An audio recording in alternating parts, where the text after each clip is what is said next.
वासुदेवाय। ओम भगवते वासुदेवाय। ओम नमो भगवते वासुदेवाय। ओम भगवते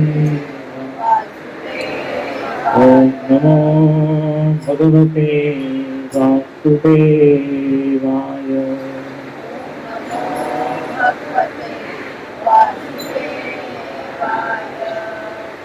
ओम अज्ञानतिमिरन्धस्य ज्ञानाञ्जनशलाकया चक्षुरुन्मिलितं येन तस्मै श्रीगुरुवे नमः। नमः ओम विष्णुपदाय कृष्णपृष्ठाय भूतले श्रीमते भक्तिवेदांत स्वामिनिति नामिने।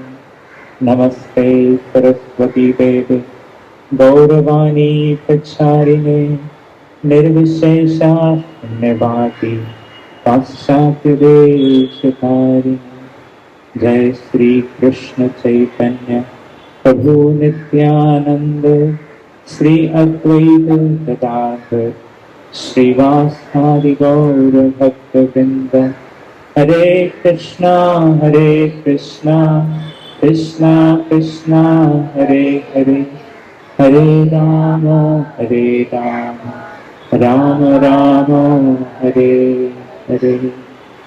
मूकं करोति वाचालं पंगुं लंघयते गिरिं यत्कृपातमहं वन्दे श्रीगुरो दीनतारिणम्।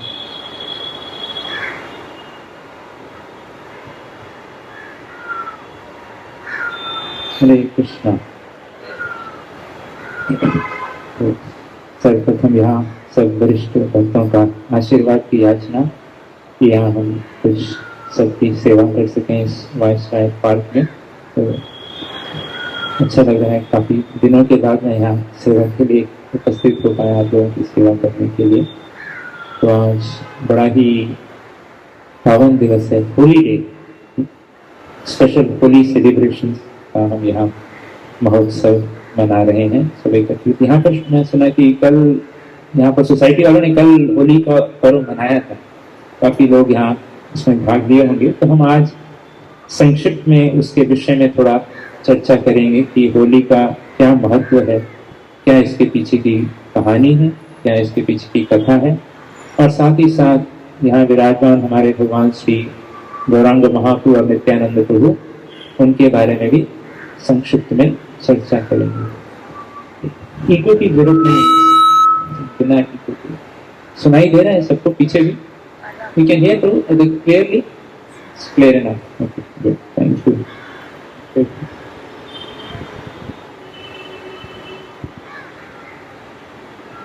तो हमारी भारतीय संस्कृति सभ्यता में ये जो अनेकों पर्व आते हैं, हर थोड़ी देर में कोई ना कोई उत्सव आते रहते हैं, दीपावली, होली और अनेकों पर्व उत्सव मनाए जाते हैं। उन सबका प्रमुख उद्देश्य होता है कि हमें सबको इन पर्वों के, इन अनुष्ठानों के माध्यम से भगवान के निकट लाना और एक सामाजिक एकजुटता भी लेके आना। इसके माध्यम से हम सब एकत्रित होते हैं एक स्थान पर, एकजुट होकर भगवान को केंद्र बनाकर एक आनंद के इन कार्यक्रमों में भाग लेते हैं। तो इसलिए बहुत महत्वपूर्ण है इन परंपराओं को, हमें इनके पीछे के सिद्धांत को समझना, ताकि हम यही सिद्धांत बता के अपनी आगे वाली जनरेशन को भी बता सकें। अन्यथा ये जो पर्व हैं, जो इनके महात्म्य हैं, जो महत्व है, इनके पीछे की कथाएं हैं, तो धीरे धीरे लुप्त होती जाएंगी। नहीं तो आज प्रायः होली कई स्थानों पे बड़ा उसका पूरा रूप परिवर्तित हो गया है, बड़ा ही दूषित हो गया है कई स्थानों पर। जो एक पवित्र पर्व था होली का, जो एक प्रमाण था कि असत्य पर सत्य की विजय और रंगों का पर्व, एकजुटता का जो पर्व है, कई स्थानों पर उसका मतलब विकृत रूप हो गया है। बिल्कुल गंदे रंग और पता नहीं क्या क्या नाली और क्या पानी डाला जाता है, इस प्रकार का, यानी वो दूषित रूप हो गया है। तो इसलिए इसको सही, जो इसको परंपरा को प्रिजर्व करने के लिए अत्यंत महत्वपूर्ण है कि जाने इन सब पर्वों के पीछे क्या, इसके पीछे उद्देश्य है, ये क्यों मनाए जाते थे, ताकि हम इसको समझ सके और आगे भी हम ये पास कर सके जनरेशन, अन्यथा ये लुप्त होता जाएगा।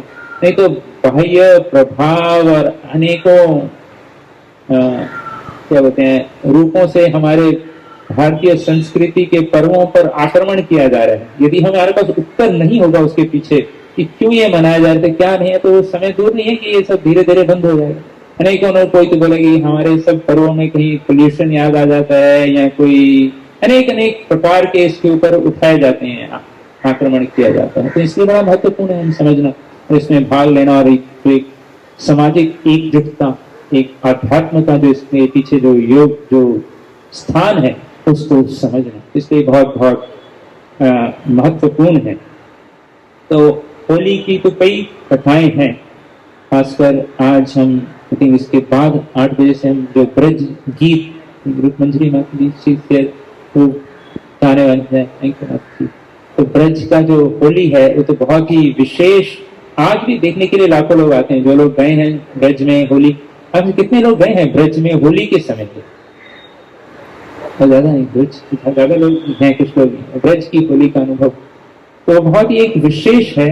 तो उसके विषय में भी हम संक्षिप्त में चर्चा करेंगे। हालांकि जो भी मैं बोलूंगा, कुछ दिन पूर्व पिछले रविवार को विश्वरूप गुरु ने, हमारे भक्तिवेदांत हॉस्पिटल के बड़े महान ब्रज के डॉक्टर हैं, तो यही रहते हैं लेकिन ब्रज में ही उनका भाव हृदय रहता है, ब्रज के ही हैं, ब्रज के डॉक्टर, उन्होंने बड़ी सुंदर कथा की थी। तो मैं सबको रिकमेंड करूंगा कि वो उसका लिंक जो भी यहाँ का कोई ग्रुप होगा तो उसमें भेज सकते हैं।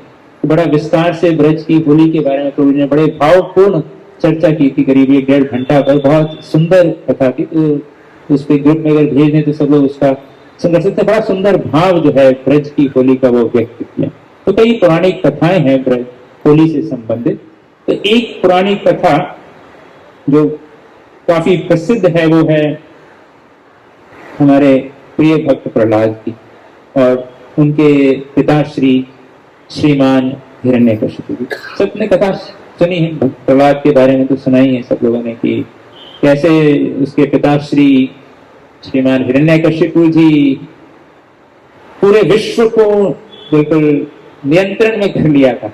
तो इस विश्व को नहीं, पूरे ब्रह्मांड को ही, पूरे देवताओं को भी अपने वश में कर लिया था। इतना शक्ति उनमें थी, इतना तपोबल से उन्होंने सब कुछ अर्जन कर लिया था। सब उनकी पूजा करने के लिए जबरदस्ती तैयार हो गए, खाली एक को छोड़कर। उन्होंने घर में ही छोटा बालक उनका विष्णु भक्त निकल गए, भक्त प्रहलाद, तो वो उनकी बात नहीं सुनता था। मतलब ये है कि समाज, ये जगत का नियम ही ऐसा है कि 100% परफेक्शन किसी को नहीं मिलती है। हर एक के जीवन में कोई ना कोई एक प्रहलाद या एक कष्ट का कोई ना कोई कारण बन ही जाता है। सब कुछ है, क्या नहीं था हिरण्यकशिपु जी के पास, मतलब पावर, वेल्थ, कोई उसका मतलब कंपैरिजन ही नहीं था। Number 1 richest person in the universe, richest most powerful person in the universe, जो भी है, लेकिन एक बालक घर में उनकी सुनता नहीं है। अभी क्या करें बेचारे। तो बड़ा प्रयास कर लिया, अंततः निर्णय लिया गया, बहुत मीटिंगें बुलाई गई, बहुत सारी प्रयास किए जाए कि ये तो परिवार में एक ट्यूमर है, इसको निकालना ही पड़ेगा। ये कैंसर है, स्प्रेड भी होना शुरू हो गया था। तो अपने और छोटे छोटे बच्चों को भी भक्त बना दिया था। अब ये तो स्प्रेड हो रहा है, तो इसमें अभी रेडिएशन नहीं, कैंसर से निकालना, इसको निकालना ही पड़ेगा पूरे ट्यूमर को। तो प्रयास करा गया। तो अनेकों प्रयास किए गए प्रहलाद को मारने के लिए, बहुत प्रयास किए गए। हाथी के पैरों के नीचे छत से गिरा दिया, सांपों के विष में उसमें डाल दिया, लेकिन मारे कृष्ण राखे के और राखे कृष्ण मारे। अभी जब भगवान किसी को बचाना चाहे तो दुनिया की कोई ताकत नहीं आ सकती। वही उदाहरण है। तो अंततः नहीं, बीच में शायद हुआ होगा, उनकी एक और पुत्री थी होलिका जी।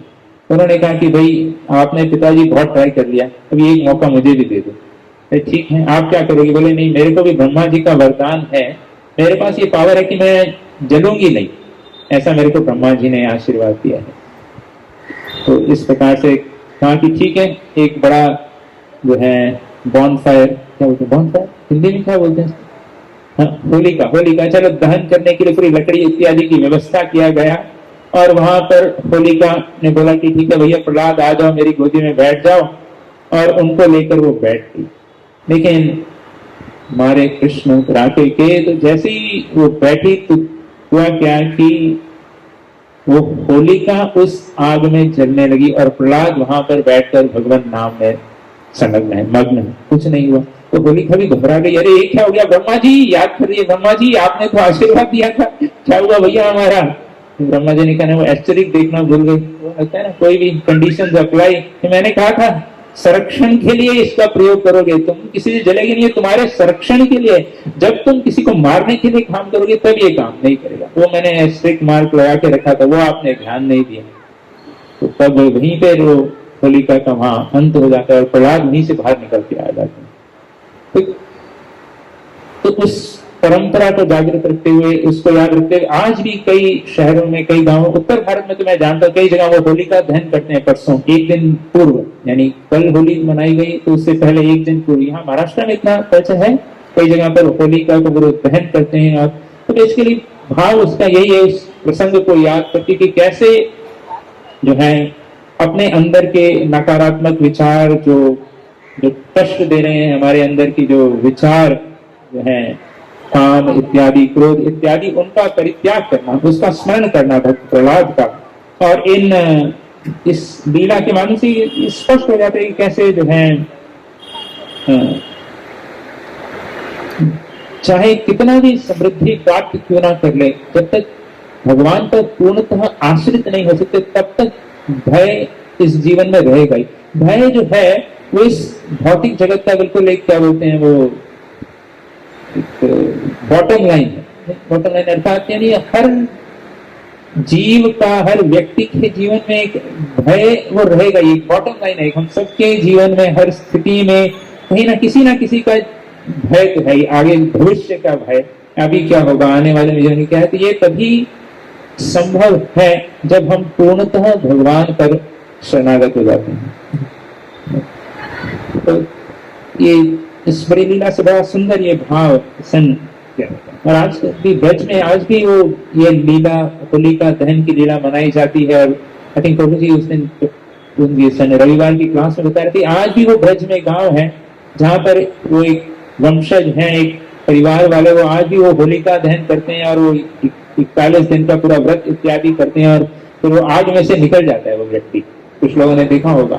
तो इस प्रकार से यानी बड़ा सुंदर भाव है। तो ये होलिका दहन और उसके पश्चात जो है रंग इत्यादि के द्वारा जो है पॉजिटिविटी जो लाई जाती है जीवन में, इन सबका परित्याग करके। और ब्रज की होली तो बहुत ही विशेष, श्री राधा और श्री कृष्ण की जो होली है ये तो बहुत ही यानी एक अति विशेष, अति दुर्लभ, अति ही परम उत्कृष्ट विषय है।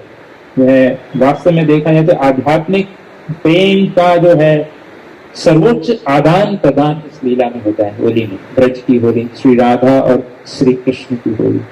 इसलिए हम केवल अपने हृदय की शुद्धिकरण के लिए इस कुछ संक्षिप्त में जो लीलाएं जो हम वर्णन करेंगे, जो हमने प्रभु जी की क्लास में सुनी थी, विश्व गुरु की क्लास में, उसमें से थोड़ा सा हम चर्चा करेंगे। क्योंकि इन श्री राधा और श्री कृष्ण की लीलाओं का जो है समझना इतना सरल नहीं। और ये कोई भौतिक किसी गर्लफ्रेंड और बॉयफ्रेंड उस प्रकार की लीलाएं नहीं है, ये बहुत ही विशेष, अति उत्कृष्ट प्रेम जिसकी कोई उपमा नहीं है इस संसार में। तो उसके बारे में हम क्लास के अंत में चर्चा करेंगे कि ये क्या प्रेम है श्री राधा और श्री कृष्ण का, और ये श्री गौरांग महाप्रभु कौन है और ये क्या हमें देने के लिए आए। इसलिए बड़े ही ध्यान पूर्वक, बड़े ही प्रार्थना पूर्वक इन ब्रज की लीलाओं, ब्रज की होली के बारे में हमें जो है श्रवण करना चाहिए। ब्रज में आज भी जो है वसंत पंचमी से होली का पर्व आरंभ हो जाता है। बाकी जगह तो सब जगह 1 दिन 2 दिन की होली मनाई जाती है, ब्रज में आज भी 40-45 दिन जो है होली का पर्व, कई 10-15 दिन उद्दीपन, पहले सब तैयारी करते हैं, सब जो है अलग अलग फूलों से रंग बनाए जाते हैं। और जो है अनेक अनेक प्रकार की होली है, लठमार होली है, लड्डू होली है, ऐसे सब बड़ी विशेष तैयारियां किया जाती है। एक बड़ा एक हर्ष और उल्लास का महोत्सव है ब्रज में। सब ब्रजवासी आज भी पूरा साल भर राह देखते हैं कि कब जो है होली का पर्व आएगा, कब होली का पर्व आएगा। तो ये एक जो है ब्रजवासियों का जो है बड़ा भाव है। कई लीलाएं हैं होली की, इसमें से एक बार भगवान श्री कृष्ण यशोदा मैया को कहते हैं, बड़ा सुंदर ब्रज भाषा में भजन भी है कि भाई मैया मैं क्यों गोरी राधा क्यों, नहीं मैं क्यों काला राधा क्यों गोरी। बड़ा सुंदर ब्रज भाषा में भजन है। भगवान कन्हैया यशोदा मैया के पास आते हैं और कहते हैं कि मैया मैं क्यों काला और राधा क्यों गोरी। तो एक लीला के भाव में यशोदा मैया कहते हैं कोई बात नहीं, तुम भी रंग दो राधा को अपने भाव में, तो उनको भी रंग लगा दो और उन्हीं को अपने जो है रूप में, अपने भाव में आप रंग दीजिए। वही वास्तव में ये है होली का भाव। इन रंगों के माध्यम से हम भगवान के रंग में अपने आप को रंग दें। तो भगवान जो हमसे चाहते हैं, जो हमारे गुरु वर्ग जो हमसे चाहते हैं, तो यह एक बड़ा सुंदर भाव कुछ महात्मा लोग वर्णन करते हैं कि होली का जो है रंग का अर्थ भाव ये भी है कि हम भगवान के रंग में रंग जाएं। वास्तव वही वास्तविक जो है एक बड़ा सुंदर भक्त प्रेक्षा देते हैं कि होली का ये भाव भगवान के रंग में रंगने का अर्थ क्या है। ऐसा नहीं कि वो जैसे ड्रामा में पूरा वो नीला रंग का लगा देते हैं, काला रंग का लगा देते हैं, अर्थात उनके भाव को, उनकी इच्छाओं को पूर्ण करने में कार्यरत हो जाना, ये उनका जो है भाव है कि किस प्रकार से हमें जो है उनके रंग में रंग जाना। तो ब्रज में अनेकों प्रकार की होलियां हैं, सूखे होली, गीली होली और लठमार होली और अनेक अनेक लीलाएं हैं। एक बार गांथोली नामक ग्राम ब्रज में जो है अनेक अनेक जो है स्थानों पे होली हुई है। वैसे तो ब्रज के हर एक कण कण में भगवान ने होली के लिए, जैसे रासलीला भी एक स्थान होता है, वंशीवट पे आरंभ हुई है या अनेक अनेक स्थानों पे कुसुम सरोवर में, लेकिन हर स्थान में भगवान ने जो है अपनी लीलाएं की। उसी प्रकार से ब्रज में भी हर स्थान में भगवान ने जो है होली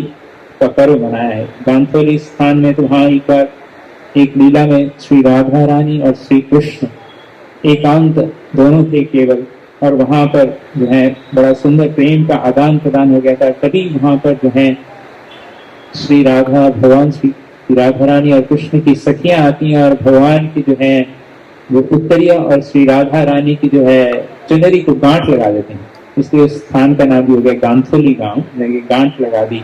और वहां पर जब है सब होली का जब पर्व होता है उस समय तो सब अनेकों प्रकार के सूखे और गीले रंग से श्री राधा और श्री कृष्ण को जो है वो पूरा भिगो देते हैं जो है सखियां। उस स्थान का आज भी नाम है, वहां पर जो है गुलाल कुंड जो भगवान का जिससे अभिषेक हुआ श्री राधा और श्री कृष्ण का, वह गुलाल कुंड आज भी वहां पर स्थित है, वहां पर इस लीला के स्मरण के वहां पर। इस प्रकार से अनेक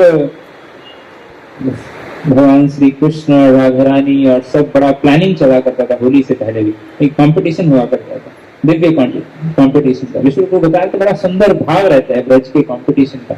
यहाँ पर कोई भी हम गेम खेलते हैं तो उस कंपटीशन का भाव रहता है कि जीतना कैसे, लेकिन नहीं तो क्यों खेलना भी अगर जीतना ही नहीं है तो कंपटीशन। लेकिन जो है स्पिरिचुअल वर्ल्ड का कंपटीशन अलग है, दूसरे को आनंद देना और उसमें हारना, ये बड़ा विचित्र जो है आध्यात्मिक जगत का भाव है। तो हालांकि पूरी तैयारी पूरी करेंगे जीतने की, लेकिन हारने की, जीतने की तैयारी हारने के लिए, बड़ा सुंदर जो है ब्रज का भाव है। तो बड़ा सब भगवान श्री कृष्ण श्री बलराम जी और सखाओं के साथ ही पूरा प्लानिंग किया करते थे कि हम कैसे बरसाना में जाएंगे और पूरा सज धज के। और हाँ, ये बता रहे थे कि ब्रज में आज भी वो भाव है कि सब होली के दिन सब नए नए कपड़े पहन के आते हैं, बड़ा महोत्सव मनाने जा रहे हैं। नहीं तो हम लोग बम्बई या जहाँ भी मनाते हैं तो सोचते हैं कि होली का दिन है तो सब पुराने कपड़े पहन के आ जाओ, खराब हो जाएंगे, रंग लग जाएगा। नहीं, ब्रज ये उत्सव है, महोत्सव का भाव है। तो सब ब्रजवासी भी बिल्कुल नए नए कपड़े, बिल्कुल सज धज कर आएंगे, रंग बिरंगे कपड़े पहन कर आएंगे, बड़ा सुंदर जो है महोत्सव का भाव रहता था। तो सब लोग ग्वाल बाल भी सब बढ़िया सुंदर कपड़े, पगड़ी इत्यादि पहनकर और चारों तरफ से अपने हर जेब में, हर जगह सब जगह रंग यहाँ बांधकर और इधर भी कमरबंद में भी रंग छुपाकर, पिचकारी छुपाकर, सोने चांदी की पिचकारियां हुआ करती थी। आपकी तो प्लास्टिक की पिचकारी जाया करती थी। और इस प्रकार का बड़ा सुंदर पर्व में सब तैयारी करके जाया करते थे। और सखियां भी सब तैयारी करती रहती थी कि भाई इतना जुट है, कई बार शायद हम इनको ना पकड़ पाए, तो अकेले में पकड़ लेने का। तो एक बार हुआ था इस प्रकार से, श्री गिरिराज जी के उसमें कृष्ण जा रहे थे सब सखाओं के साथ। पूरा प्लानिंग तो था कि हम हमेशा साथ में रहेंगे, होली का उत्सव है। लेकिन एक बार कहीं तो सखियों ने, ललिता, विशाखा इत्यादि ने पकड़ लिया कृष्ण को अकेले में। अरे अभी तो पकड़ेगा भाई, अकेले हैं। तो सब सखी ने घेराव कर लिया और पकड़ लिया भगवान श्री कृष्ण को, और पीछे से दोनों हाथ पकड़ लिए। ये भगवान, ये सुंदर ब्रज का भाव है, ब्रज का प्रेम की इतनी शक्ति है कि भगवान उनके वशीभूत हो जाते हैं।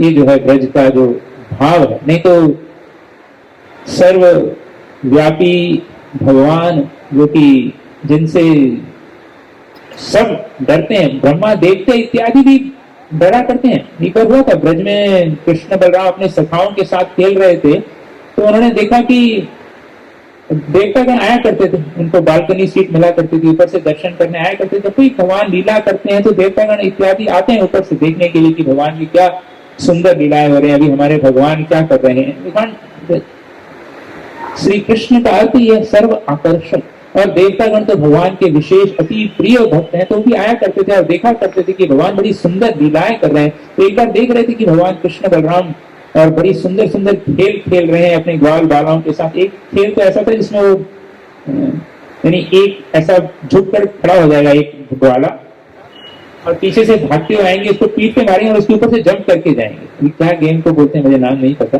जो भी इस प्रकार जो खेल खेला करते कि पीछे से मार के आएंगे और उसके ऊपर से कूद के जाया करेंगे सब ग्वाले। और तो ऊपर से ब्रह्मा जी थे शायद, हाँ, इंद्रदेव, चंद्रदेव, ये लोग देख रहे थे, तो उनको बड़ा भयभीत हो रहा था। पर बड़ी मन में इच्छा हुई कि ये क्या आनंद का अनुभव कर रहे हैं, ऐसा तो कहीं देखा नहीं, कहीं सुना नहीं। तो उन्होंने सोचा चलो ठीक है, हम भी ग्वाल बाल बन के आ जाते हैं नीचे। तो वो लोग आ गए, सूर्यदेव, चंद्रदेव और बाकी ब्रह्मा इत्यादि भी आ गए।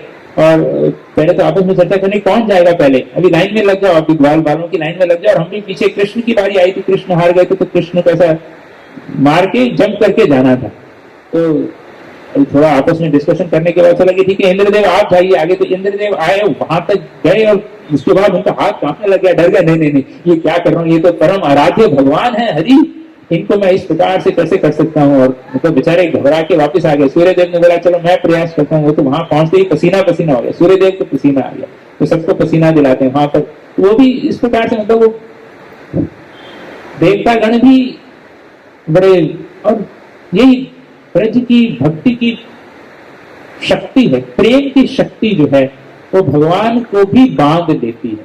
ये उदाहरण हम इसलिए बता रहे थे कि कोई साधारण ग्वाल बाल या गोपियां नहीं, ये बार बार बीच बीच में याद दिलाना पड़ेगा हम सबको कि कहीं ऐसा ना लगे कि ये कोई मॉडर्न गर्लफ्रेंड बॉयफ्रेंड पार्टी और उसमें होली रंग खेला जा रहा है। नहीं, ये बहुत ही उत्कृष्ट लीला है। ये पूर्ण समर्पित भक्त है, ब्रज के जो भक्त हैं उनके साथ परम सौभाग्य कृत पुण्य पुंज, अनेकों अनेकों वर्षों के पुण्य के पश्चात जो है ये भगवान के पार्षद बने हैं। और तो सखियों ने भगवान की, श्री ललिता, श्री विशाखा देवी ने भगवान के हाथों को पीछे से बांध दिया, पकड़ लिया, और कह रहे हैं कि अभी आज पकड़ लिया, अभी तक तो बहुत हमें आप परेशान किया करते थे, मटकी फोड़ा करते थे, कपड़े चुराया करते थे, कभी अकेले देखकर रंग डाला करते थे, आज हम आपको सजा देंगे।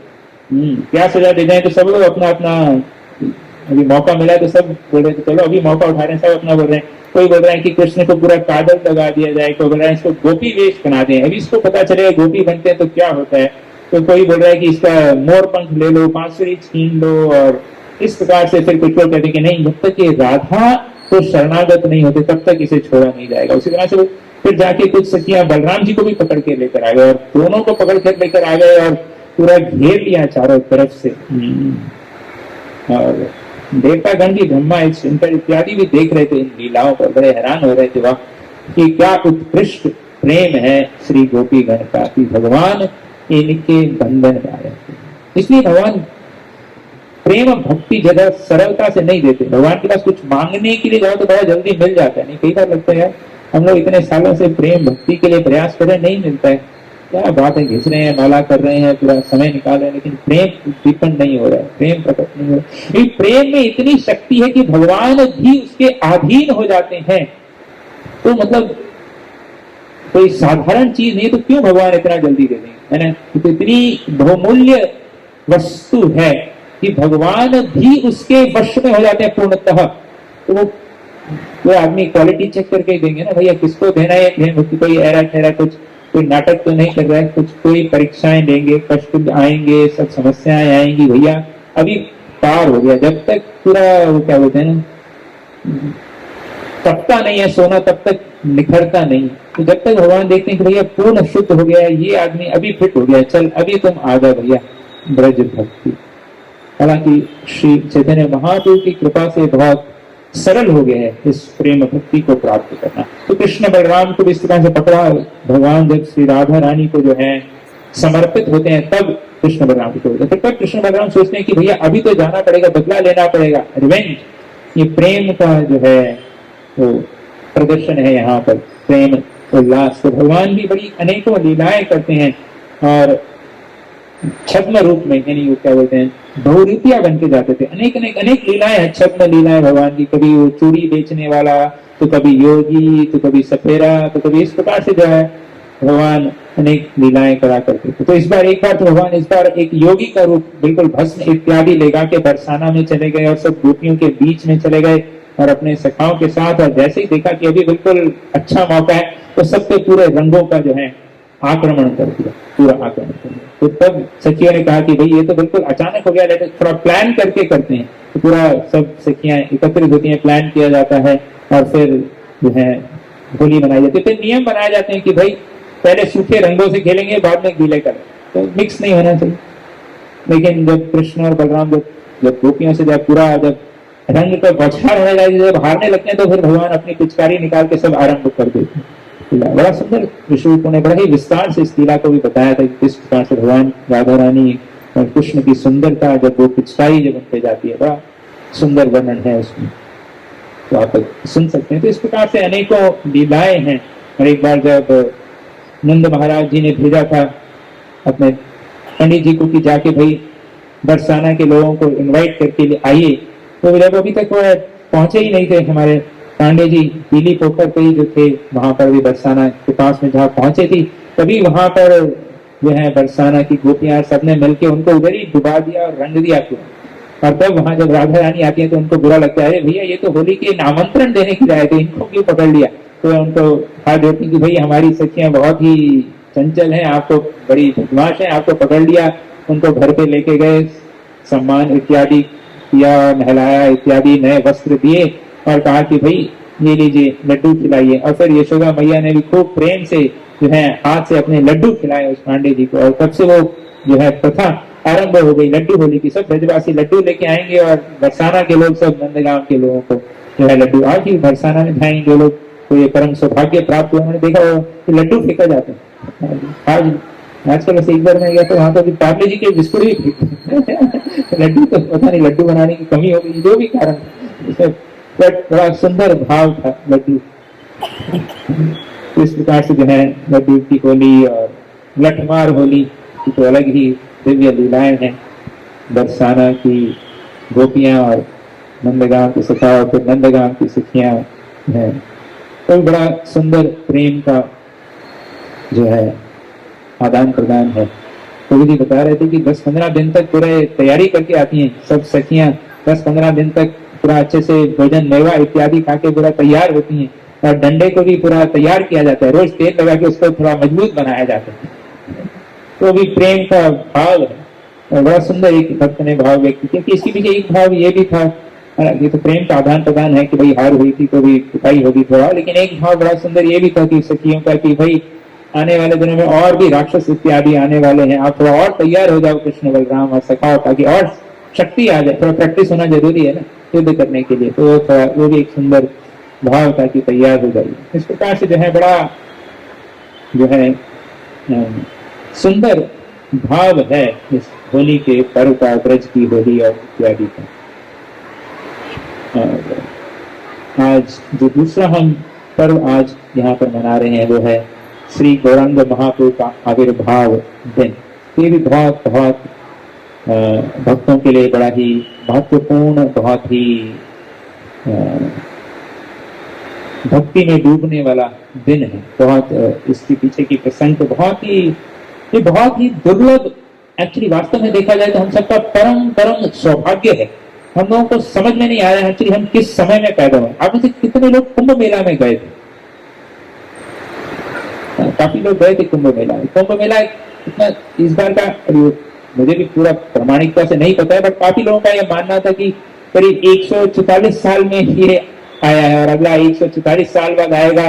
और वो रेयरिटी को देखकर काफी लोग उमड़ पड़े थे, मतलब पूरा आधा भारत शायद चला गया था क्योंकि वो एक पूरा वेव था कि शुद्धिकरण और महान संत वहां इतने अनेकों कहां से संत वहां पर अवतरित हुए थे, आए थे, प्रकट हुए थे और अमृत वर्षा हो रही थी। बड़ा सुंदर भाव था कुंभ मेला का 144 साल में एक बार। तो एक और इसी 144 को ध्यान में रखते हुए अगर हम क्या बोलते हैं इसको, कॉस्मिक टाइम स्केल में जाएं, अगर हम जो इस विश्व का जो टाइम स्पैन है अगर उस दृष्टिकोण से देखा जाए, श्री चैतन्य महाप्रभु का अवतरण तो वो कितना रेयर है। ये तो 144 साल में एक बार आया, तो थोड़ा सा यदि गणित हम देखें तो कितना जो है दुर्लभ है श्री चैतन्य महाप्रभु का जन्म। कॉस्मिक टाइमलाइन पे देखा जाए तो जो समय का जो चक्र है, काल चक्र, वो चलता है सतयुग, त्रेता, द्वापर और कलयुग। तो कलयुग जो कि हम सब जिसके सौभाग्यशाली जीव हैं कलयुग के, उसका आयु बताई जाती है 4,32,000 साल। अभी 5,000 है, बहुत बाकी है अभी हमारे लिए। और इसके बाद द्वापर 8,64,000 और फिर उसका 3 गुना 12,96,000 साल त्रेता और फिर सतयुग में 17,28,000। तो कुल मिला के 43,20,000 साल का एक ये 4 युगों का एक साइकिल बनता है, एक महायुग। और ये ऐसे 1000 महायुग मिला के ब्रह्मा जी का बनता है एक दिन। और एक दिन में 71 या 72 मनु आते हैं, मनवंतर आते हैं। और इस एक ब्रह्मा जी के दिन में हर सतयुग में भगवान अवतरित होते हैं, त्रेता में भगवान जो है अवतरण लेते हैं, भगवान श्री कृष्ण के विभिन्न विभिन्न अवतार अवतरित होते हैं। तो करीब कितना हो गया, 43,20,000 इंटू 1000 यानी 4,32,00,000 साल की अवधि हो गई एक दिन। और इस अवधि में हर सतयुग, त्रेता, द्वापर में भगवान अवतरित होते हैं, यानी कि हर सतयुग, हर त्रेता, द्वापर, क्योंकि 1000 हैं उनके एक दिन में, एक ब्रह्मा जी के दिन में। और उसमें से जो 7वें मनवंतर के 28वें द्वापर में भगवान श्री कृष्ण आते हैं, यानी केवल स्वयं साक्षात भगवान श्री कृष्ण 28वें साइकिल जब सतयुग, त्रेता, द्वापर का 7वें मनवंतर में होता है, तब भगवान श्री कृष्ण स्वयं आते हैं। और उसी कलयुग में, उस द्वापर के पश्चात जब कलयुग आता है, तब भगवान श्री गौरांग महाप्रभु अवतरित होते हैं, श्री चैतन्य महाप्रभु आते हैं। तो कुल मिला के यदि इस विश्लेषण को देखा जाए तो श्री चैतन्य महाप्रभु भगवान श्री कृष्ण स्वयं 4,32,00,000 साल में एक बार आते हैं। तो ये जो लोग कुंभ मेला गए हैं वो साल में, हम लोग ये मानकर गए थे कि 144 साल में एक बार आया है। तो ये जो अवसर प्राप्त हुआ है तो उससे भी कई गुना रेयर है। 4,32,00,000 साल के बाद ऐसा सुनहरा मौका जो आज हमारे समक्ष है वो आएगा। कभी ये हमारे सबके ऊपर है कि हमने अगर आज ये मिस कर दिया तो दोबारा ये कुंभ का स्नान, ये जो महाप्रभु का जो स्पेशल मर्सी का जो स्नान है वो हम अभी चर्चा करेंगे कि क्या कृपा है जो देने के लिए क्या आए हैं। वो संदेश 4,32,00,000 साल के बाद मौका आएगा। तो ये हम सबको विचार करना है, विश्लेषण करना है अपने अपने जीवन में कि हमने ये आज जो मौका हमें दे रहे हैं श्री चैतन्य महाप्रभु भगवान श्री कृष्ण स्वयं, आज मिस होता है तो हमें 4 अरब 32 करोड़ साल तक राह देखनी पड़ेगी। एक्चुअली शास्त्रों में वर्णित है कि देवता इत्यादि भी इस स्वर्णिम अवसर का वेट करते हैं, इस समय इस कलयुग में जन्म ले सकें। उसके पीछे का जो सिद्धांत है कि क्यों ऐसा विशेष क्या है कि भाई बाकी भी तो हर कलयुग में भगवान अवतरित होते हैं, हर सतयुग में भगवान अवतरित होते हैं, हर द्वापर में भी तो आते हैं भगवान के अनेक अनेक अवतार। ये वाला श्री चैतन्य महाप्रभु का अवतार इतना विशेष क्यों है? क्या इसमें विशेष बात है भाई? बाकी भी सब भगवान है, कोई भेद नहीं है। ऐसा नहीं कि कोई भेद है। कृष्ण और श्री चैतन्य महाप्रभु जो भगवान के अवतार हैं, भगवान द्वारा जो प्रकट होते हैं, उनमें कोई भेद नहीं है। लेकिन इस अवतार में भगवान श्री चैतन्य महाप्रभु स्वयं जो है महावदन्याय के रूप में अवतरित होते हैं। भगवान श्री राम मर्यादा पुरुषोत्तम, भगवान श्री कृष्ण पूर्ण पुरुषोत्तम, श्री चैतन्य महाप्रभु के रूप में भगवान जो है महावदन्याय कृपा। परंतु जो राधानाथ महाराज जब इस प्रसंग में वर्णन करते हैं तो कई बार कहते हैं कि ये देखिए ऐसा अवतार है कि भगवान श्री कृष्ण और श्री गौरांग महाप्रभु में कोई भेद नहीं है, लेकिन ये भगवान इस अवतार में भगवान अपने आप से भी अधिक करुणामय है। भगवान कृष्ण करुणा सागर है और उससे अधिक करुणा जो भगवान इस अवतार में अभिव्यक्त करते हैं, प्रकट करते हैं श्री चैतन्य महाप्रभु। बाकी सब अवतारों में जो भी सब प्राप्त होता है बड़े कष्ट से और बड़ा प्रयास करके सब युगों में जो करना पड़ता है, लेकिन श्री चैतन्य महाप्रभु की कृपा से वही और सर्वोपरि जो है, जो वेद शास्त्रों में पंचम पुरुषार्थ करके वर्णित किया गया है। या 4 पुरुषार्थ हम सबको मालूम है, धर्म, अर्थ, काम, मोक्ष, ये सब है। लेकिन श्री चैतन्य महाप्रभु जब भगवान कृष्ण जब स्वयं श्री चैतन्य महाप्रभु के रूप में आते हैं, वह इस पंचम पुरुषार्थ भगवान का शुद्ध प्रेम, परम जो है प्रेम की भी चरम सीमा, उज्जवल उन्नत रस देने के लिए भगवान श्री चैतन्य महाप्रभु आते हैं।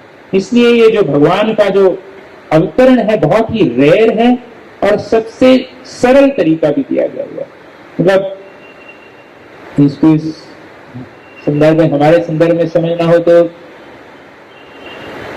यानी कि कोई व्यक्ति है जो सबसे लोएस्ट क्लास कौन सी होती है, नर्सरी एलकेजी है, जो भी हो, एलकेजी जो भी नर्सरी के भी बच्चा हो, उसको अगर कोई ऑफर दिया जाए, प्रभु तो पीएचडी गाइड है, अगर बोलते हैं कि नर्सरी के बच्चे को प्रभु जी मान लीजिए जाए कि नर्सरी के बच्चे के पास की मैं तुम्हें पीएचडी का डिग्री तुम्हारे अपना गाइड के रूप में तुम्हें स्वीकार करता हूँ और तुम्हारी की मैं डिग्री दिला दूंगा तुम्हें साथ। तो ये मतलब कैसा लगेगा प्रभु जी?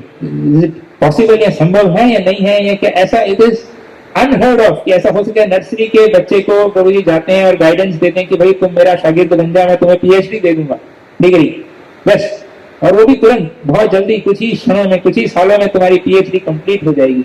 कुछ प्रोजेक्ट डिफाइन नहीं करना है, कुछ थीसिस नहीं लिखना है, कुछ नहीं करना है और सीधा पीएचडी डिग्री। तो वैसा है ये श्री चैतन्य महाप्रभु की कृपा।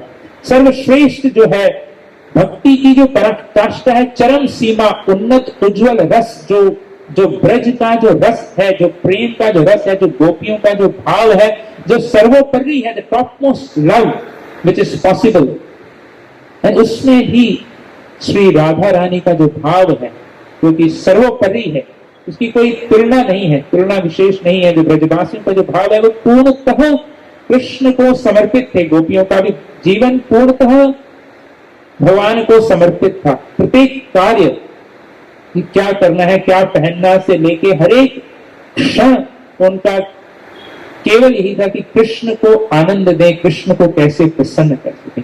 कपड़ा पहनना क्यों कृष्ण को प्रसन्न, जो भी खाना क्यों कृष्ण को प्रसन्न, सांस भी ले रहे हैं क्यों कृष्ण को प्रसन्न करता है। अगर कृष्ण प्रसन्न होंगे कि सांस लेना बंद करना है तो बंद कर देंगे। ये कृष्ण की मतलब पूरा कृष्णमय, तो यह उच्चतम स्वर वास्तव में हम लोग को समझ में नहीं आ सकता, क्योंकि ये प्रेम की बहुत अति विशेष पराकाष्ठा है, बहुत हाई लेवल का प्रेम है, हम नहीं समझ सकते हैं लोग। हमारे मतलब हमारा अनुभव प्रेम का यही रहे कि भाई मेरे को इससे क्या प्राप्त होगा, मेरे को क्या सुख प्राप्त होगा। यहाँ इन भक्तों का जो ब्रज के भक्तों का जो भाव है कि कैसे कृष्ण को आनंद दे, कृष्ण को दे, यह उत्कृष्ट उन्नत प्रेम यानी top most experience of spirituality जो है वो श्री चैतन्य महाप्रभु देने के लिए आए। इसलिए अवतार सार शिरोमणि इस टॉप मोस्ट जो है अवतार भगवान का, सर्वोपरि अवतार जो है भगवान श्री चैतन्य महाप्रभु का। इसीलिए जो है श्रीला रूप गोस्वामी पाद महान संत 500 वर्ष पूर्व हुए हैं, उन्होंने भी बड़ा सुंदर श्री चैतन्य महाप्रभु को प्रयागराज में ये श्लोक की रचना की थी। नमो महावदन्याय कृष्ण प्रेम प्रदायते कृष्णाय कृष्ण चैतन्य नामिने गौर ऋषि नमो महावदन्याय। हे भगवान आप स्वयं कृष्ण है। नमो महावदन्याय कृष्ण प्रेम प्रदायते कृष्णाय कृष्ण चैतन्य। कविराज गोस्वामी भी भगवान श्री चैतन्य महाप्रभु की जब लीला का आरंभ करते हैं वर्णन, तब भी इसी संदर्भ में वर्णन करते हैं कि अनर्पित चरिन चिराग करुणया अवतीर्णौ कलौ समर्पयितुम उन्नत उज्ज्वल रस स्वभक्ति श्रियम हरिपुरट सुंदर द्युति कदम संदीप सदा हृदय कंदरे स्फुरतो व सची नंदन। हे सची नंदन आप सबके हृदय में विद्यमान हैं और क्यों आपका अवतरण सर्वोपरि सर्वश्रेष्ठ है। कोई भेद नहीं है कृष्ण और श्री गौरांग महाप्रभु में, लेकिन इस अवतार में वह करुणा के भाव में अवतरित हुए हैं और वह वर्णन कर रहे हैं कि अनअर्पित, हे भगवान जो आपने आज तक अर्पित नहीं किया था, अनअर्पित चरण चिराग, तो कई वर्षों तक, कई करोड़ों अरबों वर्ष तक जो आपने अर्पित नहीं किया था वो आज आप अर्पित करें। अनर्पित चरण चिराग करुणया कृपा, आपकी अहेतु की कृपा से जो आप अवतरण करने के लिए जो है अवतरित हुए, स्वभक्ति अपनी भक्ति स्वयं दे रहे हैं। तो इसलिए ये बहुत ही अत्यंत दुर्लभ, अत्यंत गोप्य और अत्यंत करुणामय भगवान श्री कृष्ण का जो ये अवतरण है श्री चैतन्य महाप्रभु के रूप में। आज से करीब 550-540 वर्ष पूर्व भगवान का अवतरण हुआ यह श्री नवद्वीप धाम में। और ये परम जो भगवत भक्ति की जो पराकाष्ठा, जो प्रेम की पराकाष्ठा श्री चैतन्य महाप्रभु देने आए, वो कोई और अवतार नहीं दे सकता, क्योंकि भगवान स्वयं वास्तव में तो हमारे वैदिक शास्त्र बहुत ही उच्च कोटि का ज्ञान देते हैं। बिल्कुल जो आरंभिक ज्ञान जो कि है कि हम शरीर नहीं आत्मा है, वहां से लेकर जो है हमारी वैदिक सभ्यता में बहुत ही मतलब क्या बोलते हैं ना, पूरा एक स्पेक्ट्रम है ज्ञान का। तो हाईएस्ट रस से लेकर आरंभिक वैदिक और आध्यात्मिक ज्ञान है कि हम शरीर और आत्मा का भेद और किस प्रकार से हम आत्मा है, भगवान का अंश है, वहां से लेके उच्चतम ज्ञान यहां तक कि श्री चैतन्य चरितामृत अन्य ऐसे ग्रंथों में यहां तक वर्णन किया गया कि भगवान क्या सोचते हैं और क्या विचार करते हैं। मतलब वैदिक सभ्यता से परे कोई और किसी भी ग्रंथ में ऐसा कहीं वर्णन ही नहीं होगा या कहीं उनकी कल्पना भी नहीं हो सकती कि क्या भगवान विचार करते हैं। तो यह तक बात हमारे शास्त्रों में दी गई है। तो ये हमारे जो है वैदिक शास्त्रों का जो है बड़ा सागर है, जो बड़ा कि कहाँ तक, अभी हमें तो अपना दिमाग समझने में मुश्किल होती है, सामने वाला का तो दूर की बात है, अपना समझने घर में सामने जो रहता है उसका हम दिमाग नहीं समझ सकते। तो यहाँ वैदिक शास्त्र, चैतन्य चरितामृत, श्रीमद् भागवतम, ऐसे ग्रंथ जो है हमारी धरोहर है। वास्तव में ये हमारी धरोहर है। यहाँ कि भगवान के हृदय में क्या चल रहा है, भगवान क्या सोच रहे हैं, भगवान क्या सोचते हैं।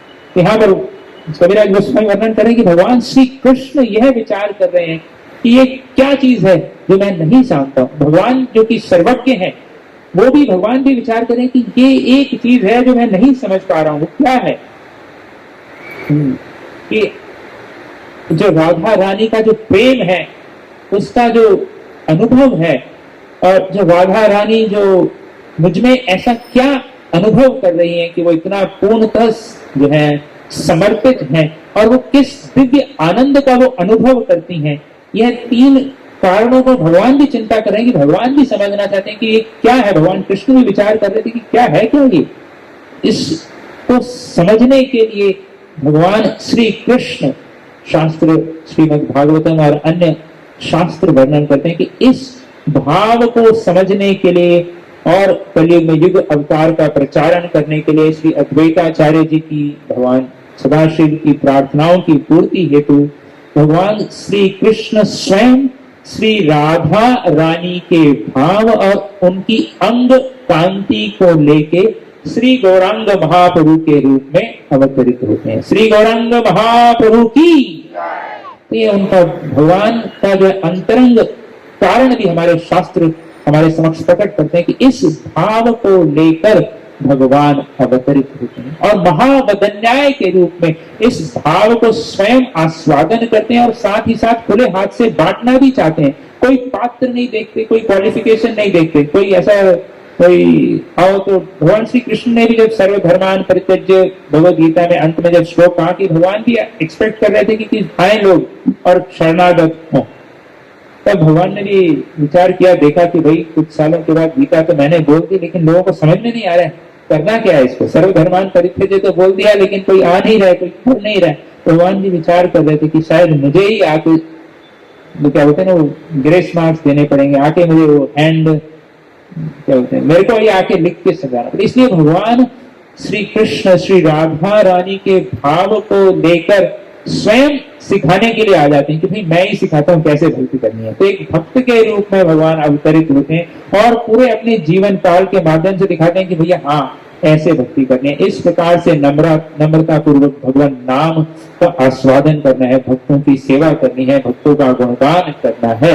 तो भगवान अपने आचरण के माध्यम से हमें सिखाते हैं कि कैसे भक्ति करनी। तो इसलिए बड़ा महत्वपूर्ण है इस कलयुग में श्री चैतन्य चरितामृत का अध्ययन करके भगवान के जो है लीलाओं का श्रवण करना, कि समझना कि कैसे हम वास्तव में भगवत गीता को पालन कर सकें। गीता बोल के चले गए भगवान, लेकिन चैतन्य महाप्रभु के रूप में आ गए कि भैया मैं बताता हूँ कैसे इसका पालन किया जाए। मन मनाओ भगवत भक्त तो बोल दिया, लेकिन कैसे प्रैक्टिकली करना है वो अपनी लीलाओं के माध्यम से भगवान बताते हैं। कभी समय नहीं है, नहीं तो हम कुछ लीलाओं के माध्यम से बताते हैं किस प्रकार से भगवान जो है अपनी लीलाओं के माध्यम से ये भगवान का जो है भाव रहा है। कविराज गोस्वामी वर्णन करते हैं, पात्र अपात्र विचार नाही स्थान अस्थान, यही जहां पाए तहां करे प्रेम दान।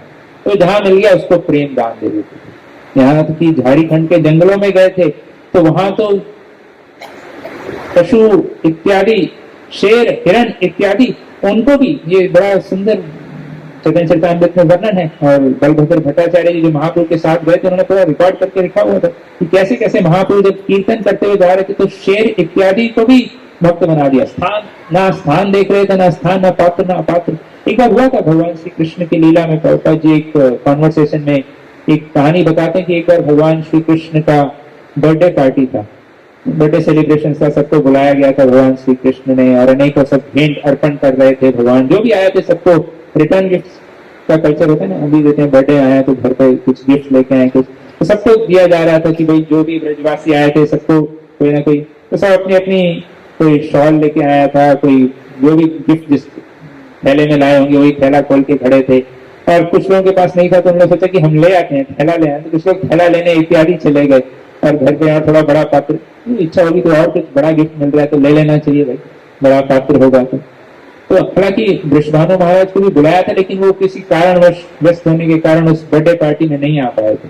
तो बाद में धीरे धीरे ये बात राधा रानी को भी पता चली कि भाई भगवान श्री कृष्ण नंद बाबा ने इस प्रकार की बर्थडे पार्टी ऑर्गेनाइज की थी, लेकिन जिनके पास पात्र नहीं था वो घर गए और पात्र लेकर और फिर लेकर आए। तो राधा रानी नाराज हो गई, ये थोड़ा ठीक नहीं किया, तो पात्र के लिए घर पे भेज दिया, ये बात ठीक नहीं है। तो नाराज थी, तो कृष्ण को जब मिले तो कहा तो भाई क्यों नाराज है? बोले नहीं, हमें पता चला आपने ऐसा बर्थडे पार्टी रखा था, लेकिन जो पात्र नहीं था उनको आपने वापस भेज दिया। तो वो वापस पात्र लेने के लिए गए और आए और इस प्रकार से व्यक्त किया। तो भगवान श्री कृष्ण भी राधा रानी कहते हैं कोई बात नहीं, ये सब कारण तो हमने ऐसा कर दिया, लेकिन जब हम अगली बार आएंगे श्री गौरांग महाप्रभु के रूप में, तब हम पात्र पात्र नहीं देखेंगे, कोई पात्र है या नहीं है, जो भी है हम पात्र भी देंगे, भैया ले लो पात्र लो और हरि नाम करो, भगवान का नाम कर सकते हो। तो है बड़ा सुंदर महाप्रभु का भाव रहा है कि यही जो है ब्रज भक्ति कृष्ण प्रेम हम सबको देने के लिए आए, बड़ा ही सरल कर दिया भगवान ने। और श्री प्रभुपाद जी ने तो और उसको सरल कर दिया। प्रभुपाद जी ने चाहे श्री चैतन्य महाप्रभु के संदेश को लेके पूरे विश्व भर में फैला दिया। कल परसों 2 दिन पूरे विश्व भर में जो है गौर पूर्णिमा होली का पर्व मनाया गया। श्री प्रभुपाद जी के कृपा से, श्री प्रभुपाद जी की असीम अनुकंपा दया के कारण पूरे विश्व में जो है श्री गौरांग महाप्रभु का जो है लीला गान कीर्तन पूरे विश्व भर में हरेक कोने कोने में 24 घंटे जो है कीर्तन और भगवान नाम का प्रचार प्रसार हो रहा है। इसलिए बहुत सरल मार्ग है भक्ति का। चैतन्य महाप्रभु ने बड़ा सरल कहा कि जहां हो वहीं रहो। भगवान दक्षिण भारत में मिले थे, जब भ्रमण करने के लिए गए थे तो वहां पूर्व ब्राह्मण थे, उन्होंने कहा कि भैया मैं भी चलता हूँ महाप्रभु आपके साथ। नहीं, जहां हो बेटा वहीं रहो, भगवान नाम करो, जा रहे देखे तार कहो कृष्ण उपदेश, बस कुछ नहीं करना है। भगवान चैतन्य महाप्रभु ने कहा कि बहुत ही सरल माध्यम है, मैं आपको सर्वश्रेष्ठ सर्वोच्च जो है लक्ष्य दे रहा हूं, जो गोल दे रहा हूं, लेकिन आपको करना कुछ नहीं है। पूर्व ब्राह्मण जी कुछ नहीं, घर पे रहिए, भगवत नाम करिए, कीर्तन करिए, जो भी मिले उसको कृष्ण का उपदेश कीजिए। प्रभुपाद बड़ा सुंदर उस संदर्भ में तात्पर्य लिखते हैं कि कुछ नहीं करना है, बड़ा सरल कृष्ण भावनामृत संघ है का जो हमारा मूवमेंट का जो है प्रभुपाद लिखते हैं रूपरेखा, उसमें लिखते हैं कि बड़ा सरल है, व्यस्त जीवन में रहिए, कोई प्रॉब्लम नहीं, घर में ठाकुर जी की सेवा करिए, नाम संकीर्तन करिए, और जहां पर भी जो भी मिले उसको भगवान श्री कृष्ण के बारे में बताइए, बस इतना ही करना है। बड़ा सुंदर प्रभुपाद उस तात्पर्य में लिखते हैं कि बस और कुछ नहीं करना है, आपको केवल नाम जप करना है, वैष्णव निंदा नहीं करना है, भक्तों की सेवा करनी है, और जो भी मिल जाए उसको जो भी मालूम है कृष्ण के बारे में बताना है।